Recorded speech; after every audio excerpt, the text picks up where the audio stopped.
Grab & Go es una solución enmarcada en el ámbito del marketing digital que habilita nuevas formas de interacción entre las empresas y sus clientes.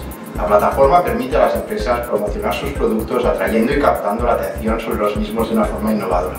Un caso de uso lo podríamos encontrar en los aeropuertos. Tan pronto llego a la terminal, veo uno de estos kioscos que capta mi atención.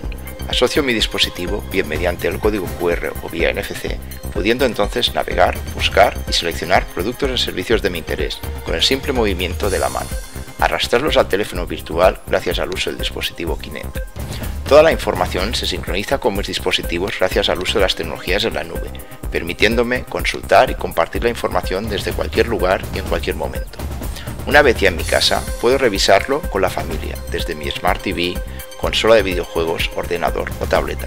Incluso una llamada de videoconferencia me pone en comunicación con el servicio de soporte especializado y que me permite a su vez la colaboración simultánea para elaborar las simulaciones de contratación, pudiendo formalizar el contrato, cerrar el proceso sin necesidad de haberme desplazado en ningún momento. Destacar las tecnologías claves usadas como dispositivos Smart, la nube, NFC o especialmente el sensor Kinect, que nos permite una interacción natural y capacidades de accesibilidad, el uso de muros interactivos manejados a distancia y, lo más interesante, capacidades de observación del individuo que permiten identificar el sexo, el rango de edad, reacciones y expresiones faciales, pudiendo así adaptar los catálogos de productos y servicios a mostrar al contexto del mismo.